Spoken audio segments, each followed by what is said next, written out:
السلام عليكم بنات، اش اخباركم؟ لاباس عليكم؟ بخير، كنتمنى تكونوا بصحه جيده وانتم كتشاهدوا لا فيديو. اليوم ان شاء الله كي كتشوفوا معايا فانا غنتقاسم معكم واحد الكيكه كتجي يا سلام بيضه وحده.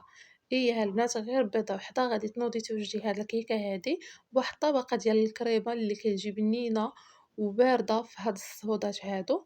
شوفوا ليا ما شاء الله كيفاش كتجي هشيشه، ما شهيتكم فيها. فإلا بغيتي تعرفي على مكونات هاد الكيك فخليك معايا حتى الاخر. فعلى بركه الله هنا في واحد لوبول غادي نحتاجو لهاد الكيكه قبيصه ديال الملحه مع حبه وحده ديال البيض اللي كتكون هكا كبيره بدرجه المطبخ، وغادي نزيدو عليها كاس ما عامرش ديال سكر سنيده، وغادي نزيدو هنا ساشي ديال فانيليا، وغادي نخلطو هادشي البنات غير بالفوي. ما غتحتاجوش للضراب الكهربائي حتى كتولي لنا لا تيكستور بهذا الشكل هذا. غادي نزيدو كاس لاروب ديال الزيت بهذا الشكل هذا كيف كتشوفوا القياس بكاس العنبه. غادي نعاودو نخلطو هاد العناصر مع بعضياتها مزيان مزيان حتى كتجي لنا بهذا الشكل هذا في هذا القوام. وغادي نزيدو كاس عنبه ديال الحليب حتى هو البنات يكون بدرجه المطبخ. وغادي نعاودو نخلطو هادشي مزيان مزيان، وغادي نزيدو 2 معالق عامرين تاع الكاكاو المر اللي من طبيعه الحال غادي خصنا نغربلوهم. وغادي نزيد كاس عامر ديال الدقيق وجوج خمارات حمرين من الفئة ديال 7 غرام، يعني في المجموع 14 غرام. غادي نغربلوه وغادي نخلطو هادشي مزيان. انا غادي نقول لكم البنات شحال هزات ليا بالضبط ديال الدقيق باش كلكم تنجح معكم هاد الكيكه هادي. هنا باقي خاصني الدقيق، غادي نزيد نص كاس ديال الدقيق وغادي نغربلوه. هنايا في المجموع حبيباتي فخدات ليا كاس ونص ديال الدقيق. غادي نخلطو هادشي مزيان مزيان، وغادي نزيدو هكا معلقه عامره ديال الخل اللي كتعطيها واحد الهشاشه صافي. وغادي نعاودو نخلطو واحد التخليطه خفيفه.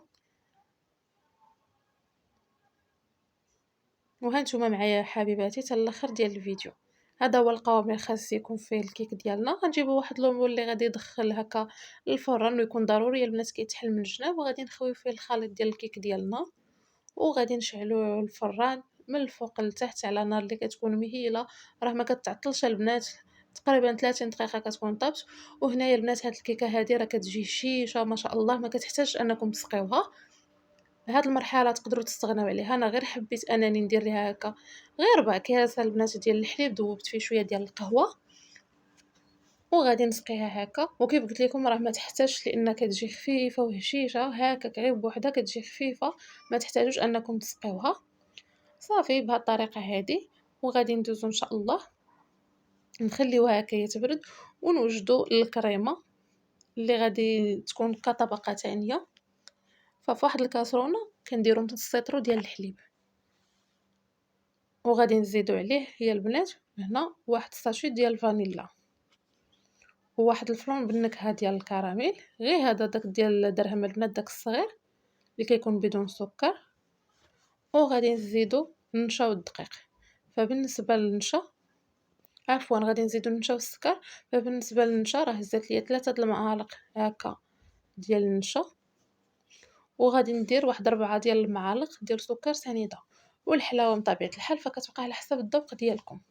هنايا غادي نخلط مزيان مزيان مزيان هكا غير بالفوي حتى كتعقد لينا الكريمه هكا على نار اللي كتكون هكا مهيله. كنزيدو البنات بعد ما كنكونوا طفينا على ديك الكريمه واحد المعلقه هكا ديال الكريم الكريم كراميل او لاصوص كراميل اللي كتكون منزليه. انا قديتها غير في الدار يا البنات وراه حطيت لكم الفيديو قبل من هذا ديال صوص كراميل اللي بغى يقادو في الدار، حطيت لكم الطريقه ديالي بالتفصيل. هنا خوينا ديك الكريمه وغادي نخليوها البنات تبرد.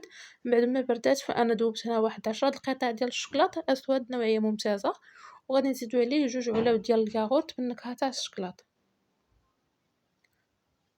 وغادي نخلطوا هادشي مزيان مزيان. وغادي نجيبو ديك الكيكه ديالنا يعني من بعد ما بردات، وغادي نديرو ليها هاد الشوكولاط من الفوق. الا بغيتو تقدروا تخليوها غير هكاك أنا حبيت أنني نزيد ليها هاد الطبقة هادي، كتعطيها واحد المذاق زوين. صافي غادي نحاول أنني نقادو هكايا بهاد السباتول هادي، ونقاد ليها الوجيه ديالها، وغادي نخليها يا البنات تبرد، وغادي نكمل ليها التزيين ديالها، وغادي نرجع معكم إن شاء الله. الكيكة ديالنا يا البنات من بعد ما بردات فكيجي هذا هو الشكل ديالها النهائي. درت ليها هكا شويه ديال الكريم كراميل اللي ذوبت معاه شويه ديال الشكلاط ابيض، تقدروا ديروا دانيت ديال الكراميل، ودرت ليها هكايا خطوط عشوائيه وزينتها تزيين بسيط، ومن الجناب هكايا دورت عليها شويه ديال الكاوكاو اللي كيكون مهرمش ومحمر. هنا ضروري ما غنقطع معكم واحد المرسو باش كتشوفوا كيفاش كتجي من الداخل.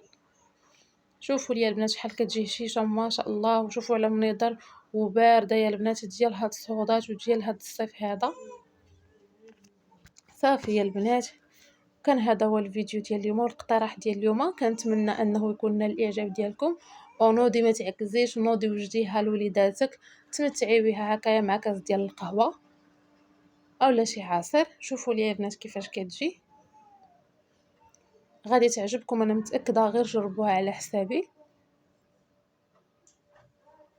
كنتمنى يكون الفيديو ديال اليوم نال الاستحسان ديالكم، ونكون خفيفه ظريفه عليكم.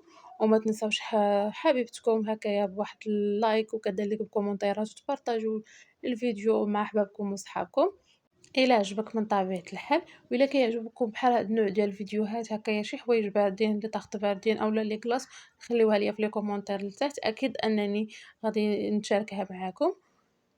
وصافي كان هذا هو الفيديو ديال اليوم، بسلامه عليكم حتى الفيديو اخر ان شاء الله.